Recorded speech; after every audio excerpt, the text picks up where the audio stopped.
उनको हमारे all India Buddhist forum और संपूर्ण भारतीय बौद्ध संगठन के तौर पर में उनको यहाँ पर हदा लगाई जा रही है।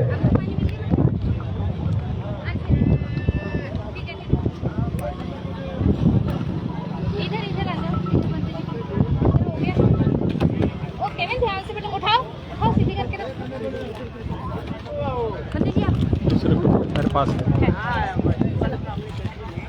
एक पहले भूषण को दीजिए ना, सबको आ जाओ। केविन चलो दो, इधर बनते जी को बदनामी करो, चल दो इधर भी चलिए हमको बाइक दे दीजिए। ये लीजिए, सोसाइटी और पटना की ओर से ये लीजिए। और व्यक्तिगत तौर पर आप थोड़ा सा बैठ लो, मैं जो काम कर रहा हूँ। नहीं अभी नहीं, अभी नहीं, वो है आप थोड़ा पीछे। आज ये आध्यात्मिक दिन है, आ जाओ। हो गया मेरी एक आध्यात्मिक योद्धा का जन्मदिन कौन है। सा दे रहे हो? कैसे हो?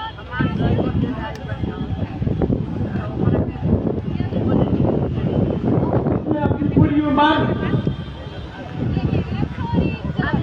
सर्वोच्च स्तर के मुक्ति में कमाए बिचारे मौजूद इसके बिहार के लोगों को ये जानकारी नहीं है।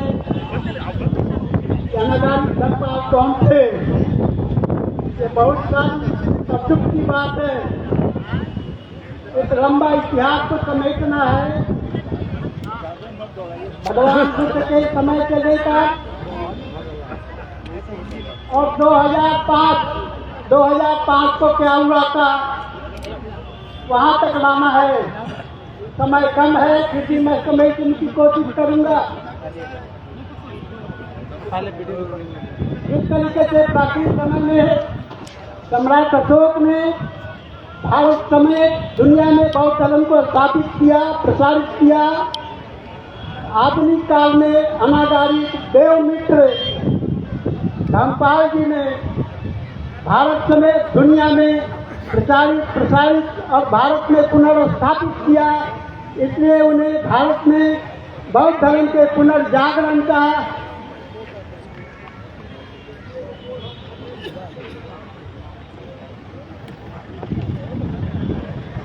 अग्रदूत कहा जाता है।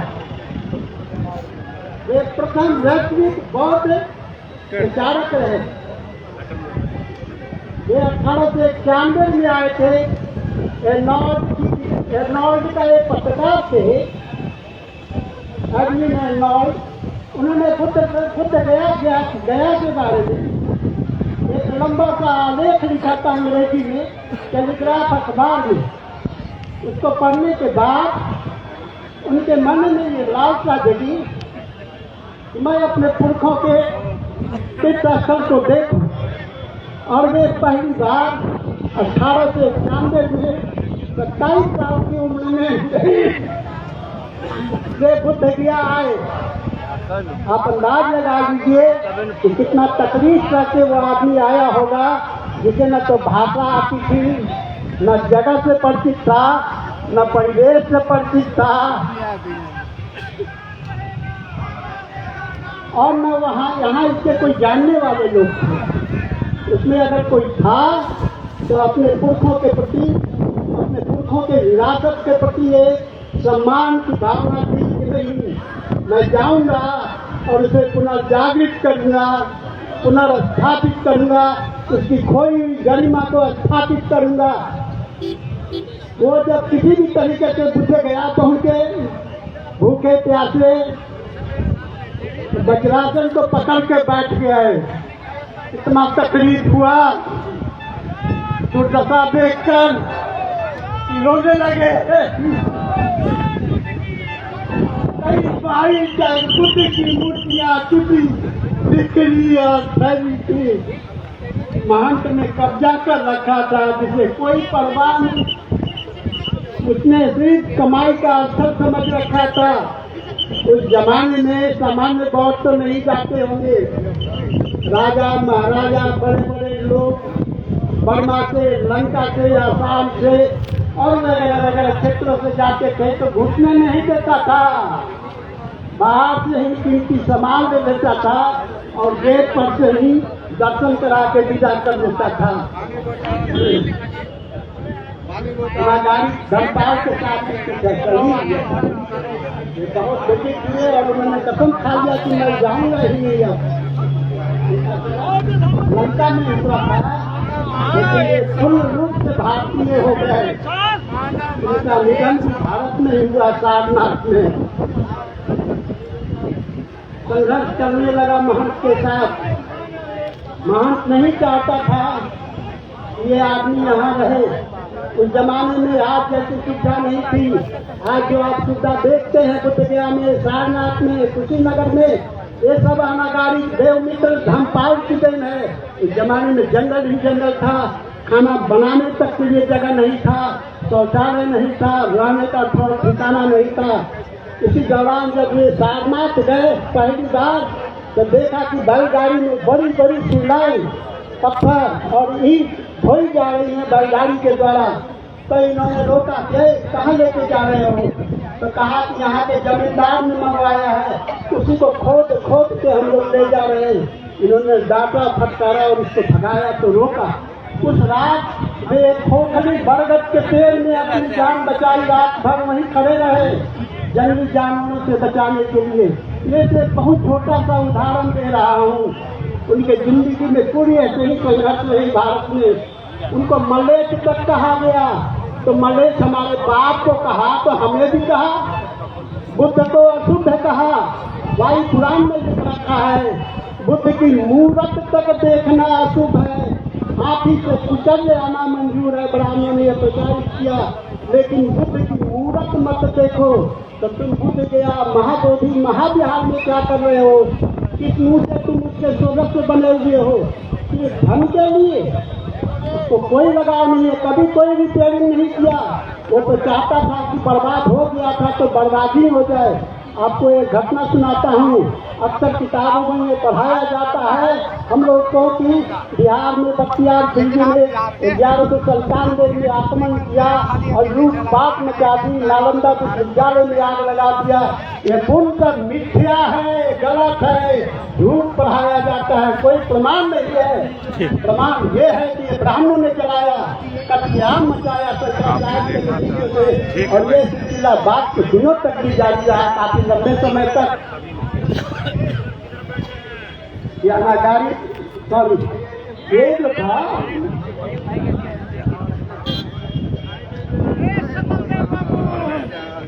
एक बौद्ध व्यक्ति उन्होंने इस घटना का ब्यौरा दिया है। 1197 में इसको मूर्ति झंझट व्यक्ति के रूप में बख्तियार खिलजी को चित्रित किया गया, इसका कोई प्रमाण नहीं है। इसके 30-40 साल के बाद ही लंका के अधिकृत तौर पर 300 भिक्षु बुद्ध गया के हाथी में रहते थे। साहब, अगर इतना बड़ा अत्याचार जुल्म और विध्वंस हुआ तो लंका के राजा की ओर से भेजे गए 300 भिक्षु कैसे रहते थे? चिट्ठी पर से आए भिक्षु ने लिखा है जिनका नाम धम्मा स्वामी। ये बुद्ध गया, राजगीर, नालंदा और वैशाली में भ्रमण किया काफी दिनों तक। महान इतिहासकार एक और चेकर ने इस घटना का जिक्र किया है। सत्य को समझिए, बख्तियार खिलजी ने न तो नालंदा विश्वविद्यालय जलाया है और न कहीं और जगह क्षतिग्रस्त किया है। वो एक राजा का लुटेरे के तौर पर था, लूटा राजपाट किया। दूसरी घटना जो घटी है राम अनागारी धमपाल के लिए, जो सीधा सीधा आक्रमण समझ लीजिए कि बौद्धों पर है। 1193 में प्रथम विश्व धर्म संसद हुआ। बौद्धों के प्रतिनिधित्व के रूप में अनागारी धमपाल शिकार हो गए। पहली बार दुनिया बुद्ध और बौद्ध धर्म के बारे में और पाली भाषा से अवगत हुआ। आज इनका जन्मदिन, इस जन्मदिन को पाली भाषा गौरव दिवस से मनाया जाता है। उन्होंने बुद्ध के बहुत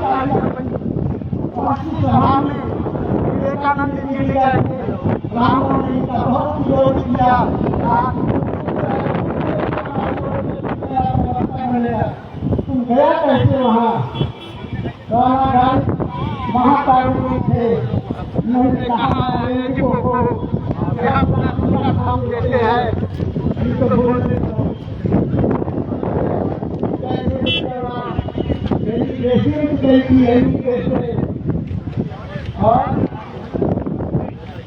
और पंडिता रमाबाई महेंद्र जी पंडिता रमाबाई तबीयत कैसी? उत्तर प्रदेश से आए थे लोग, जिला कपड़ा पहने सामान मुझे रख दिया है। यहाँ शायद कुर्सी खाली है, थोड़ा बैठ बैठे थे, ठंडा उंडा नहीं है। उन्होंने वहाँ पर्चा छपवाए और बंटवाए न्यूयॉर्क में और कहा कि ये ढोंगी है और झूठ बोलता है, कहता है कि हम जीव मात्र में विश्वास करते हैं, यहाँ मनुष्य को पढ़ने नहीं देता है, जीव काट लेता है, पानी तक नहीं पीने देता है, छाया से दूर रखता है कि ये झूठा है। विवेकानंद का वहाँ पोल पट्टी खोल के रख दी थी पंडिता रमाबाई। ये सब ऐतिहासिक सत्य है जो आप लोग को कहीं भी पढ़ने देखने सुनने को नहीं मिलता है, क्योंकि इतिहास के किताबों में इसको दबा के रखा गया है। बड़ी खोजबीन कीजिएगा तब मिलेगा। वहाँ से जब अनागारिक धमपाल जब लौटे तो जापान गए। ये बहुत ही तकलीफदायक घटना है कि हमारे ही घर में हमें ही नहीं घुसने दिया जा रहा है। उसका एक उदाहरण समझ लीजिए। जब वो 1893 में सभा से लौट रहे थे तो जापान रुके। जापान में वहाँ के एक बुद्ध विहार वालों ने, भंते जी ने उनको एक बहुत ही दुर्लभ मूर्ति भेंट की और कहा कि ये मूर्ति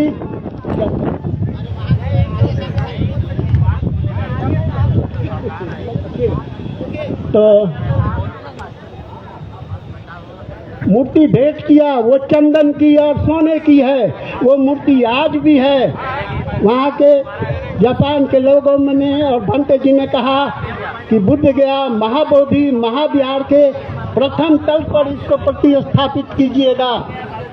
25 फरवरी 1994 को जब वो उस मंदिर में अनागारिक धमपाल कुछ सामनेरों के साथ, कुछ उपासकों के साथ मंदिर के प्रथम तल पर उसको प्रतिस्थापित करने पहुंचे तो महंत के गुंडों ने, अनुचरों ने, करीब 500 लोगों ने उन पर हमला कर दिया और मूर्ति को निकाल के बाहर फेंक दिया। साहब ये हमारा तरफ पीढ़ियों से इसका प्रमाण है। सम्राट अशोक ने वहाँ कई रातें बिताई, लाखों सोने के मुहरे दी। लंका के राजा 11वीं शताब्दी में आए, बर्मा के राजा आए और बीच में अन्य दूत लोग आते रहे। सारा प्रमाण है, ऐतिहासिक प्रमाण है। इसको जब मूर्ति लेकर फेंक दिया तो मूर्ति टूट गई। वो हमने देखा है हाल में। ये कलकत्ता के हेरिटेज भवन में महाबोधि महाविहार में रखा हुआ है। आपको देखना चाहिए तो महाबोधि सोसाइटी के महाविहार में देखिए ये कितना बड़ा अपमान है। इस कार्य को आप लोग पूजा कीजिए। ये फंड बनता है। जब तक नहीं जाने कोई बात नहीं, लेकिन जाने के बाद कर्तव्य बनता है कि जिस मूर्ति को जिस गुंडागर्दी के साथ महंत और उसके गुंडों ने बाहर निकाल कर फेंका, हम के उपासकों और सामनेरों के साथ मारपीट की, बहुव्यवहार कर दिया, बात नहीं है। स्वाभिमान के साथ अध्यात्म को जिंदा रखिए। इतना ही नहीं किया है, अशोक के कलाकृतियों को कर रखा है। आज भी देखा जा सकता है एक से एक दुर्लभ बुद्ध की मूर्तियों को, कलाकृतियों को इसने अपने महलनुमा मकान में सजा रखा है। दरबान के रूप में बुद्ध की मूर्ति को अपने दरवाजे पर लगा रखा था। इतना ही नहीं, जो नॉल में जो अपने अखबार में जो समाचार प्रकाशित किया, जो उन्होंने अपनी आंखों से देखा था, उसमें लिखा है कि बुद्ध की मूर्ति को कुआं से पानी निकालने के लिए मोट लगता है ना, तो वजन दिया जाता है। तो बुद्ध की मूर्ति को वजन के रूप में रस्सी से बांध करके रखा था और इसी से पानी निकालता था। इतना घोर अपमान कर रखा है। उसको बुद्ध से कुछ लेना देना नहीं है।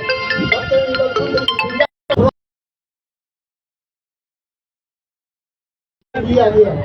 विष्णु का अगर अवतार रहता तो भारत में बुद्ध के प्रचार के लिए बहुत चीज करते हैं नरेंद्र मोदी जी। इसके पहले की ब्राह्मणी सरकार भी इसलिए विदेशों में जाकर सहानुभूति बटोरने के लिए कहते हैं कि मैं बुद्ध की भूमि से आया हूँ, लेकिन बुद्ध तो यहाँ तबाह करने की पूरी नीति अपना रखी है। अभी हमारे जो मित्र है स्पीकर जो है नंद किशोर यादव जी, 1990 में ये भाजपा का अध्यक्ष बनाया गया मंडल कमीशन के प्रभाव को कम करने के लिए। अभी स्पीकर है, कहते हैं कि शिवलिंग है।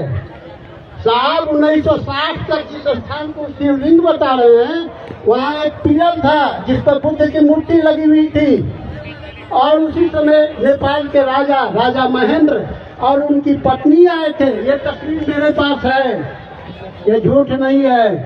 इसको महंत हमने पूछा भंते जी से, भंते जी पिलर क्या हो गया जो आप हमको दिखा रहे हैं? तो कहे क्या, ये महंत उखाड़ के ले गया अपने घर में रखे हुए 1960 में, 1960 की बात है, और वहाँ थोड़ा गड्ढा बना हुआ है। तो उसको ये हमारे गवर्नर साहब भी कहते हैं। न जाने इनको कैसी कैसी सूचनाएं कहाँ से मिलती हैं, और इसको ये सच मान करके मिथ्या को प्रचारित करते हैं। हमारे मित्र नंद किशोर यादव जी भी कहते हैं कि हाउस में बोले ये शिवलिंग है।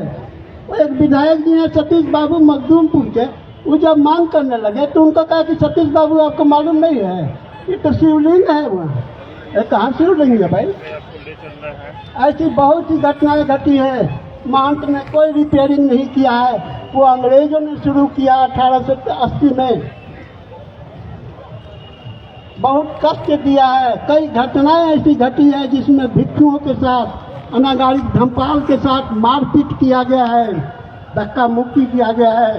जिस गेस्ट हाउस में, बर्मा के गेस्ट हाउस में रहते थे, सब बोलने दीजिए, बोलने दीजिए सर, पूरा बताने दीजिए। बोलूं कि नहीं बोलूं? आप लोग तय कर लीजिए, क्योंकि ये बहुत मेहनत करके खोज करके लाया हूँ सब चीज, इसलिए एक बात भी गलत नहीं है। आप लोग अगर सुनना चाहते हैं तो अन्य लोगों को मना कीजिए, मुझे सुनिए। मेरी भी इच्छा है कि आप लोग इतिहास बता दूं। आप लोग बने रहिएगा हमेशा, हम आप लोग को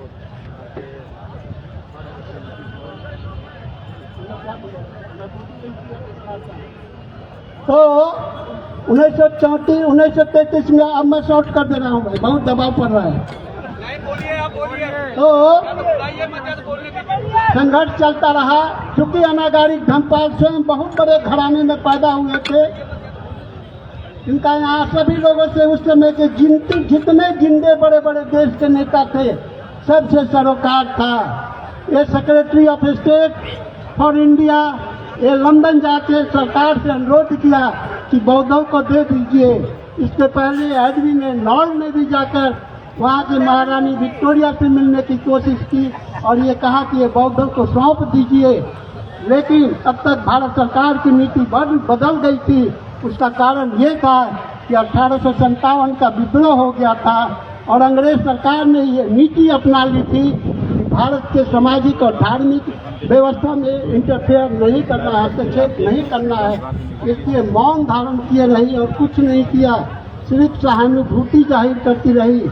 बिहार में भी पटना का जो कलेक्टर था, कमिश्नर उस समय कहिए, तो ये भी सिर्फ बौद्धों के साथ, अनागारिक धमपाल के साथ सहानुभूति जताते थे और उधर महंत को उकसाते थे कि इस पर केस कर दो।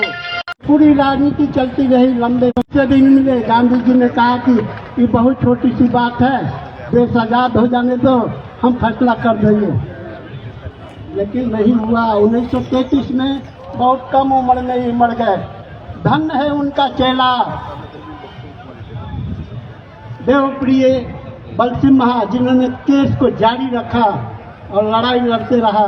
1949 में जब समय आया, महंत को लगा कि अब हम हार जाएंगे मुकदमा, हमको इस कुबेर के धन से हमको हाथ धोना पड़ जाएगा। उसका एकमात्र स्वार्थ था कि वहाँ से हमको धन मिलता रहे।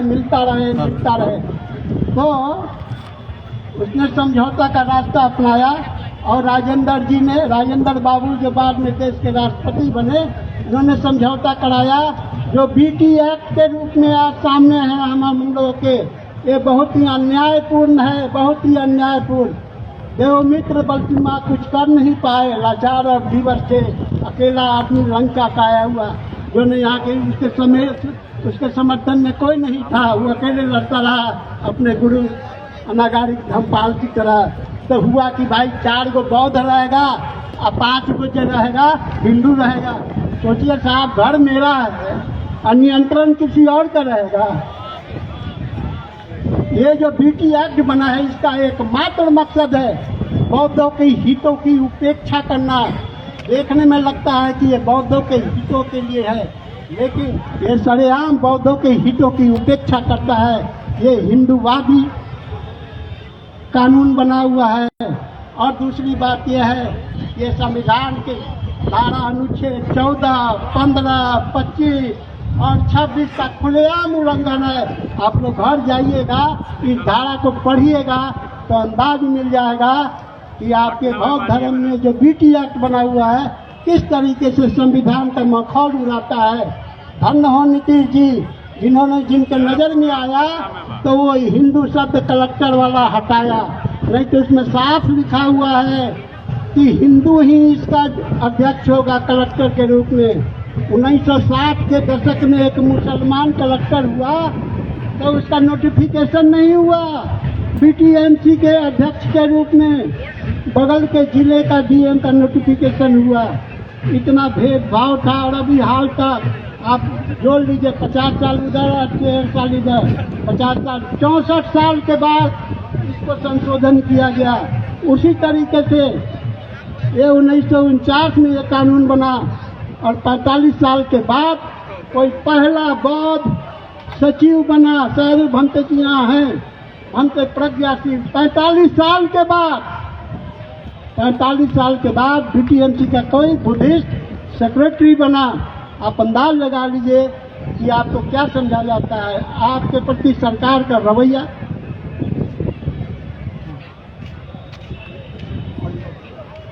ठीक है, तो उन्होंने बहुत सा संशोधन किया। विकास के नाम पर वहाँ से मरमर बिछा दिया 2016-17 में। भगवान बुद्ध वहाँ पैदल चला करते थे, जिसकी अनुभूति हम लोग करते हैं कि हमारे पिता, बिहार के लोगों के लिए ये गौरव का विषय है कि बुद्ध यहीं पैदा हुए, हम बुद्ध के संतान हैं, बुद्ध हमारे पिता। सर 2 मिनट में मैं खत्म कर रहा हूँ। इसको एहसास कीजिए। विकास के नाम पर क्या किया? संगमरमर बिछा दिया कि गर्मी के दिनों में आप नंगे पांव चल नहीं सकते हैं, पांव जल जाएगा। क्या जरूरत है संगमरमर लगाना है? और जो पहले के बने हुए अच्छे अच्छे मकान थे उसको तोड़वा दिया। वित्तीय अनियमितता है। अभी मुझे एक बिहार के होम कमिश्नर एक जो अवकाश प्राप्त कर लिया, उन्होंने उनसे पूछा कि ये बताइए कि विजिटर रजिस्टर में रविंद्रनाथ टैगोर 1921 में गए थे, क्या लिखा है मालूम है? तो हमने पता किया तो पता लगा कि वहाँ विजिटर रजिस्टर है ये नहीं है।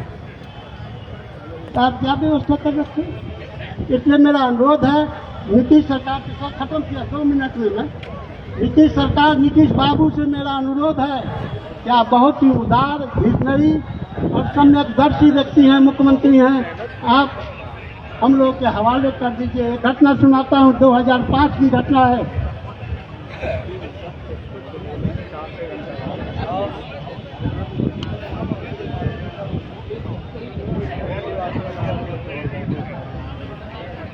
आप लोग कहिए कि मैं बंद कर देता हूँ। 225 को वक्त है। हम कितना बोल रहे हैं, अपना कोई बोलेगा?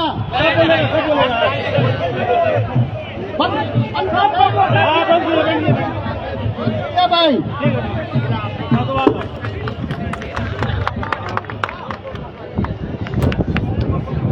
सभी वक्ताओं से अनुरोध है, समय का पाबंदी है और हमारी विशेष करके शांति रैली है। 2 बजे शांति रैली निकालेंगे, शांति रैली रहेगी। हम सबसे अनुरोध करते हैं, कोई ढोल नगाड़ा नहीं बजेगा शांति रैली में। कोई हम लोग बुद्धिस्ट चैंटिंग करते, ओम माने पद्मे होम, बुद्धम शरणम गच्छामि करके शहर की परिक्रमा करेंगे और मुख्यमंत्री को ज्ञापन देंगे। तो आपसे सबसे हमारी जो बौद्ध जो कल्चर है बौद्ध धर्म की, इसको पालन करें। और वक्ताओं को 3 मिनट समय दिया जाएगा, तो अपनी विशेष करके जो पॉइंट है उसमें बात रखिएगा। तो मैं अनुरोध करता हूं, आप सबको मालूम है हमारे बीच में यहाँ पर विधायक सतीश कुमार जी भी आ गए हैं, उनको स्वागत है। और हमारे रिपोर्टर भाइयों को मेरा अनुरोध है, वहां पर भीड़ मत कीजिए, क्योंकि सब कंसंट्रेशन वहां चली जाती है। आज जिस मुद्दे के लिए हम लोग देश के कोने कोने से आए हुए हैं, इस मुद्दे को प्रायोरिटी दीजिए। मैं अनुरोध करता हूं, वहां पर भीड़ मत कीजिए। विधायक सतीश कुमार जी को स्वागत है। इसी प्रकार से हमारे वहां पर भूतपूर्व स्पीकर डॉक्टर उदय नारायण चौधरी जी भी है, और भीम आर्मी के जौहर आजाद जी, डॉक्टर विलास खराज जी, चंद्रबोधी पाटिल जी, इस प्रकार से अनेक राष्ट्रीय बौद्ध महासभा के धम्मा भारती जी, अखिल भारतीय तामांग बौद्ध संघ के सेक्रेटरी जी, अखिल भारतीय मान्यपा संघ के पदाधिकारीगण सभी उपस्थित है। संक्षिप्त में 3 मिनट में अपनी बात रखेंगे। आप सभी को मालूम है आज का जो विशेष करके ये जो आज का जो शांति रैली है, ये क्यों आयोजन की गई है। संसार में किसी भी धर्म के धर्म स्थल उसी धर्म के लोग ही संचालन करते हैं, लेकिन महाबोधि महाविहार बोध गया में संचालन कमेटी में सारी 4 ही बौद्ध है। 130 साल का ये आंदोलन अभी तक चली आ रही है। पहले के आंदोलन में एक विशिष्ट राज्य से हुई थी, लेकिन पिछले साल से हम जो ये महामुक्ति आंदोलन हो रही है, ये भारत के कोने कोने राज्य से हम लोग अपनी मांग रख रहे हैं शांतिपूर्वक। और हम जानते हैं जो सरकार है बिहार का मुख्यमंत्री श्री नीतीश कुमार जी के जो विजनरी लीडर है, उन्होंने बौद्धों के लिए बहुत सा काम किया है। नालंदा यूनिवर्सिटी का हो, या बुद्ध स्मृति पार्क हो, या कहीं बौद्ध सौंदर्यीकरण के लिए हो, काफी काम किए हैं। और ये विजनरी लीडर पर हम आस्था रखते हैं। हम बौद्ध, हमने कल एक चीज कहा, इस धरती से, मगध राज्य से, पाटलिपुत्र से जो सम्राट अशोक ने शांति के संदेश, करुणा के संदेश जो देश विदेश में फैलाए, 3rd BC में सम्राट अशोक ने जो महाबोधि महाविहार की स्थापना की, जिस प्रकार से उन्होंने अखंड भारत बनाकर देश विदेशों में धर्म का प्रचार किया, जिस प्रकार से सम्राट अशोक अमर है, हम बौद्ध ये चाहते हैं नीतीश कुमार की जो विजनरी लीडरशिप है, ये बौद्धों को न्याय देकर सम्राट अशोक की तरह वो भी विश्व विख्यात होंगे। ये हम आप बौद्धों को जानकारी देना चाहते हैं। और आज ये रैली के पश्चात हम लोग जो मेमोरेंडम देंगे, मैंने बारंबार एक चीज कहा है, ये आंदोलन किसी एक व्यक्ति का नहीं है या एक संगठन की नहीं है।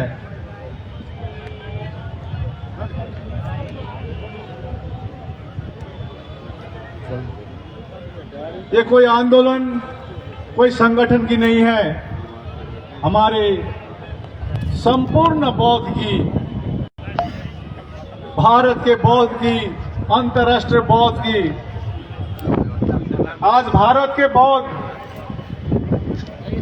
रो रो के चिल्ला रहे हैं, महाबोधि महाविहार जो हमारी सबसे पवित्र तीर्थ स्थल है, पूर्ण रूप से बौद्धों को सौंपा जाए। ये आज का दिन जो अनागरिक धम्मपाल की 160वीं जन्म जयंती के अवसर पर आज हम बौद्ध सरकार से अनुरोध कर रहे हैं शांति से कि महाबोधि महाविहार का जो कमेटी है उसमें पूर्ण रूप से बौद्ध हो। हम सहनशीलता शांति से ये अनुरोध कर रहे हैं। कोई रिपोर्टर पूछ रहा था आपका जनसंख्या कितना है भारत में।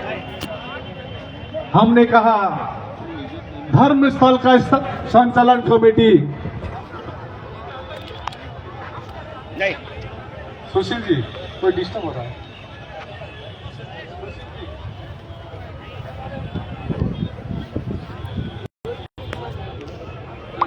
धर्मस्थल उसी धर्म के लोग संचालन करते हैं। धर्म का जनसंख्या देखकर नहीं होती है। यदि मैं कहूं 85% बौद्ध है भारत में, 85% हमारे लोग भूल गए थे इतिहास। तो रिपोर्टर साहब को कहा जनसंख्या देखकर नहीं होती है, प्रत्येक धर्म की आस्था होती है, इमोशन होती है। जिस प्रकार बौद्ध अन्य धर्म के रिस्पेक्ट करते हैं, अन्य धर्म भी बौद्ध को रिस्पेक्ट करना जानना चाहिए। ये हम उनको संदेश दिए। आइए सब आइए बौद्ध गया में। भगवान बुद्ध को सब मानते हैं, लेकिन कमेटी में संपूर्ण रूप से बौद्ध होना चाहिए। यदि ये प्रावधान नहीं है तो बौद्धों को भी मंदिरों में, मस्जिदों में, गिरजाघर में बौद्धों को भी कमेटी में रख दीजिए। यदि प्रावधान नहीं है तो आज हम शांति से एक शांति मार्च करेंगे। सभी से अनुरोध है, करुणा मैत्री से हम लोग आज शांति रैली करेंगे। कोई हल्ला करके नहीं। अभी देखिए वक्ता का लिस्ट आ ही रहा है, तो मैं सोचा मेरा वक्ता काट दूं। लेकिन आज जो आप लोग आए हैं, बहुत बहुत साधुवाद। कोने कोने राज्य से आए हैं, तो मैं ज्यादा नहीं कहूंगा। सरकार से यही अनुरोध करना चाहते हैं, भारत के बौद्ध और विश्व के बौद्ध हमारी महाबोधि महाविहार के लिए रो रहे हैं। आप भी करुणा मन में रखकर ये सोचिए, जबरदस्ती क्लेम करके नहीं। वहां पर शिवलिंग है। हमारे एक विधायक ने वहां पर कहा, विधानसभा में बात रखी, सतीश कुमार जी ने बात रखी,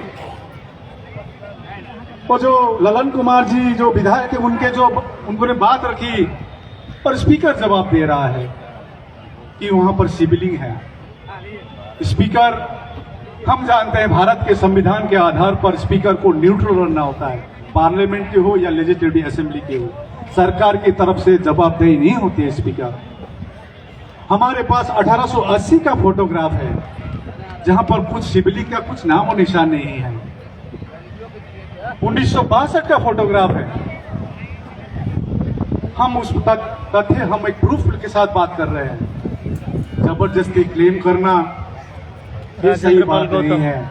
जिस प्रकार भगवान बुद्ध का संदेश, गौतम आए दिल्ली से, डॉक्टर भीमराव अंबेडकर का संदेश आज भारत को विश्व गुरु की तरफ ले जा रही है, अच्छी मैसेज दे रही है।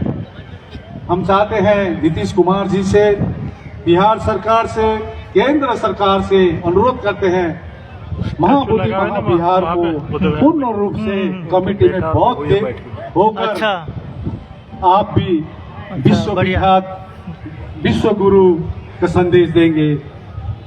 सभी को मतलब धन्यवाद। आप लोग आए। अभी अच्छा, रैली अच्छा, निकलेगी कुछ देर क्षण बाद। ग्रेट। कुछ वक्ताएं हैं विभिन्न संगठनों से, विभिन्न राज्यों से, सभी को मौका दिया जाएगा। आप 3-3 मिनट में अपनी बात रखिएगा। और इसी प्रकार हम शुरू कर रहे हैं। बिहार राज्य के अध्यक्ष प्रकाश बौद्ध जी 3 मिनट में अपनी बात शेष करेंगे। और मैं फिर से अनुरोध कर रहा हूं, रैली में एकदम डिसिप्लिन से हम लोग अपना रैली करेंगे, ज्ञापन देंगे। और सॉरी, यहाँ पर और एक है, अनागरी धर्मपाल जी के विषय लेकर लोबजंग जी है, संक्षिप्त में बात रखेंगे, क्योंकि अनागरी धर्मपाल जहाँ हम रहते हैं दार्जिलिंग, अनागरी धर्मपाल दार्जिलिंग में भी आए थे। तो इसको लेकर संक्षिप्त में लोबजंग तामांग जी अपनी बात रखेंगे।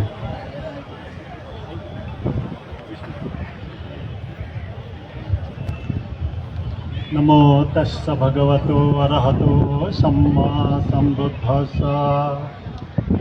कब के तुझे सके सेक्यू मई का जुगे सुबह सेक्यू लिंबो टाइप जो साशीगा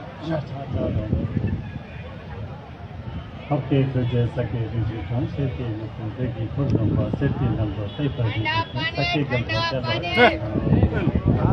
सगे सोनो जनशु पद तकनी के संचरण तके जिसो के पेसोनम की टोला फिंज संगे दुपुर तो सगे सोनो सगे सोनम ला जनशु पद तकनी के संचरण तके जिसो के पेसोनम की टोला फिंज संगे दुपुर जो संगे सोनो सगे सोनम ला जनशु पद तकनी के संचरण तके जिसो के पेसोनम की टोला फिंज संगे दुपुर जो ऑल इंडिया बुद्धिस्ट फोरम और ऑल इंडिया बुद्धिस्ट ऑर्गेनाइजेशन के सभी अधिकारी को प्रयास से आज हम यहाँ पर ऐतिहासिक मिलन में यहाँ मिले हुए हैं। इसीलिए प्रथम तो हम सदैव भिक्षुगणों को, भिक्षु संघ को और लामागणों को अपने हृदय की तरफ से साष्टांग दंडवत अर्पण करता हूँ। और इस कार्यक्रम के लिए महत्वपूर्ण ऐतिहासिक में पाटलिपुत्र को सम्मान करने के लिए और बोधिसत्व अनागारी का धर्मपाल जी का 160वें जन्म जयंती के उपलक्ष्य में आज हम यहाँ पर मिले हुए हैं, ये हमारा लिए ऐतिहासिक है। इसीलिए मैं सभी को अभिवादन करता हूँ। हम आज एक ऐतिहासिक मिलन का ये मोड़ बनाया है, इसीलिए हम पाटलिपुत्र को धन्यवाद देते हैं। विशेष करके मैंने छोटा सा अनागारी का धर्मपाल जी का ये हमारी भाषा जो नेपाली भाषा बोलते हैं, ये संविधान के 8वें अनुसूची में अंतर्भुक्त है। इसीलिए मैंने ये नेपाली भाषा में लिखने लाए है। मुझे क्षमा कीजिए कि मैं ये हमारे नेपाली भाषा में बोल रहा हूँ। मुझे आशा है आप सभी नहीं बोल पाए तब सुन लेंगे, मुझे विश्वास है। बोधिसत्व अनागारी का धर्मपाल जसले भारतीय बौद्ध धर्ममा सिंहल वीर पुरुष पनि भनिन्छ।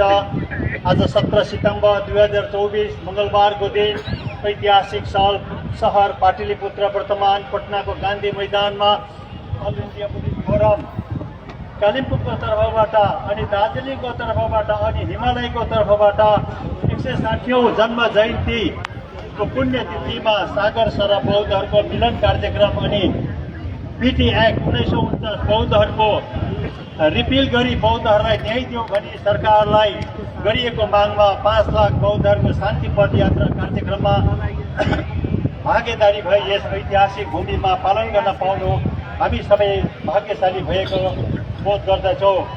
बोधिसत्व धर्मपाल अनागारी प्रति हृदयको अन्तरतहबाट श्रद्धाञ्जली अर्पण सहित उनको बुद्ध धर्मप्रतिको असीम योगदानलाई सम्मान जनाउँदै धेरै साधुवाद जनाउँदछौँ। कोलम्बोको एउटा सम्पन्न व्यवसायीको परिवारमा 17 सितम्बर 1864को दिनको जन्म भएको थियो। त्यस समयमा कोलम्बोमा बौद्ध विहारहरू थिएन र त्यस समय इसाई पाद्रीद्वारा नै जन्म तारिख र नाम राख्दथे र उनको नाम डन डेभिड राखिएको थियो। आमाको नाम श्री डन कैराली देवा थिरेले थियो र डन डेभिडलाई इसाई मिसनरी स्कुलमा भर्ना गरिदियो। सानैदेखि कुशाग्र बुद्धि भएको थियो। 1872-1874 सिंहली प्राइभेट स्कुलमा भर्ना गरियो, जहाँ सिंहली भाषा मात्र पठन पाठन गराइन्थ्यो। 1874 में सेंट बेंटिकेट स्कूल में पठाइयो। धर्मपाल 12 जनवरी 1891 में भारत को बम्बई में पाइलट टेक्नुभयो। 20 जनवरी 1891 को दिन उनी बुद्ध गया पुग्नुभयो र बज्र आसन छेउमा बसे बौद्धहरूको अधिकार सहित बुद्ध गयाको महाबोधि विहारको संरक्षण अनि महत्त्व गमन गरे अनि उनको चेलाद्वारा बिहारको संरक्षण अनि त्यस महत्त्व घमण्डगिरी अनि उनको चेला बौद्ध महाविहारको 16औं सदीबाट दखल गरिराखेको बौद्ध महाविहारको मुक्ति गर्नेछौँ भनी सङ्कल्प लिएका थिए। बौद्ध गया महाबोधि सोसाइटीको वर्तमान महाबोधि सोसाइटी अफ इन्डिया 31 मई 1891 में कोलम्बो सिलोनमा स्थापना गर्नुभयो। 1892 में महाबोधि सोसाइटी अफ इन्डिया भनी कोलकातामा हेडक्वार्टरको रूपमा स्थापित गरियो। श्री नीलकमल मुखर्जी कोलकातामा जीवन साथी बनियो अनि उनको छोरा बाबु निग्रोनाथ मुखर्जी पनि त्यसै दिन कोलकातामा बौद्ध विहार बनाउने प्रस्तावना गरियो। श्री धर्मरजिक चैत्य विहार 1920 में उद्घाटन गरियो, जो वर्तमान खोरे बंकिम चटर्जी रोडमा अवस्थित छ अनि महाबोधि सोसाइटीको हेडक्वार्टर रहेको छ। यसै महाबोधि सोसाइटीको प्रथम जनरल सेक्रेटरी अनि अनगारिका धर्मपाल नै हुनुहुन्थ्यो। 1893 में धर्मपाल अनगारिका त्रिरत्नपति असीम श्रद्धा राख्दै अमेरिकाको शिकागोमा भएको विश्व धर्म सम्मेलनमा भाग लिन स्वामी विवेकानन्दलाई साथमा लिएर जानुभयो। बुद्ध शिक्षाको सन्देशहरू सञ्चार गर्दै विश्व धर्म सम्मेलनमा उपस्थित सदस्यहरूलाई बौद्ध धर्मको अमेट छाप छोड्नु भएको थियो। स्वामी विवेकानन्दले अनगारिका धर्मपालले दिनुभएको समयमा आफ्नो विचार राख्नुभयो। आज भारतमा विवेकानन्दको प्रचार प्रसारमा बढी भयो, तर अनगारिका धर्मपाल भने भारतमा ओझेलमा रहे। उनले धेरै सोसाइटीहरूमा बौद्ध धर्मको प्रचार प्रसारको निम्ति सङ्गठनहरू बनाउनु भयो र शिकागोमा दिनुभएको message of Buddha address deliver by the Anagarika Dharmapala at the town hall न्युयोर्कले सन्देशित छन्।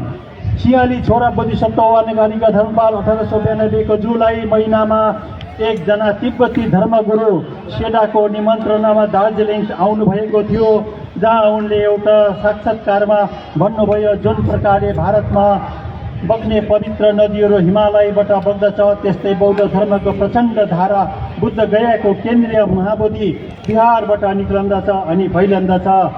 सारनाथमा मूल गन्धकुटी निर्माण गरी भगवान बुद्धको अनमोल अस्थि धातु प्राप्त गरी सारनाथलाई प्रख्यात तुल्याइदिनु भएको थियो।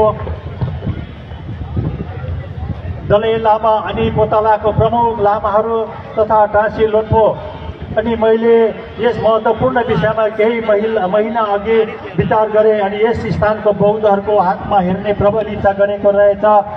दार्जिलिङमा महाबोधि सोसाइटीको एउटा शाखा स्थापना गरियो, जसको अध्यक्ष राजा ठोन्डुप अनि सचिव लामा उज्ञान ग्याचो रहेका थिए। अनागारीका धर्मपालले बौद्ध गया महाविहारको सम्पूर्ण अधिकार बौद्धहरूलाई सुम्पिनुपर्छ भनी धेरै वर्षसँग सङ्घर्ष रहित कानुनी लडाइँ पनि लड्नुभएको थियो। भएको प्रमाणहरू दस्तावेज सहित रहेको छन्। यसरी बुद्ध शासनको निम्ति 69 वर्षमा सङ्घर्षसहित धेरैभन्दा धेरै कार्यहरू गरी 29 अप्रेल 1933 को दिन सारनाथमा परिनिर्वाण हुनुभयो अनि उनको अन्तिम इच्छा यस्तो थियो, let me die soon, let me be burn again, I can no longer prolong any my agony. I want life to be reborn 25 times to spread the Lord Buddha's dharma. उनको पार्थिव शरीर सारनाथमा नै अग्नि संस्कार गरी खरानीले भरिएको भाँडा आफन्तहरूले सिंहल कोलम्बोमा लगी सबै सत्कार सहित सिंहलीको छोराको प्रशंसा गरिएको थियो र उनको स्मृतिमा मूल गन्धकुटीरमा क्षेत्रमा नै समाधि निर्माण गरिएको थियो।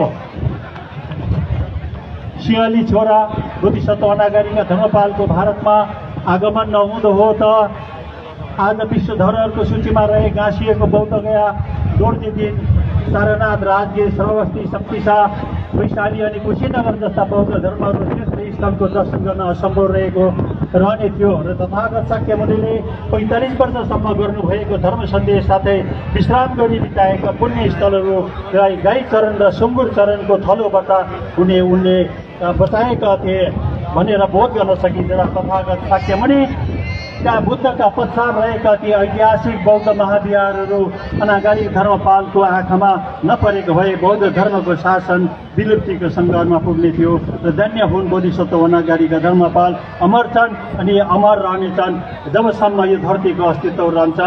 बोधिसत्व अनागारिका धर्मपालको आवाजलाई पहिचान्नुहोस् अनि बौद्ध गया महाविहार सञ्चालन समिति अथवा को ऐन खारिज गर्नुहोस्। भारतीय बौद्ध धर्मले सिंहले वीर पुरुष अनागारिक धर्मपाल आयुष्मान आचार्य अर्चना भन्ने द्वारा तयार गरिएको अनि महाबोधि सोसाइटी अफ इन्डियाद्वारा बुद्ध गयाद्वारा प्रकाशित पुस्तकबाट यो अंश मूल्य लिएको।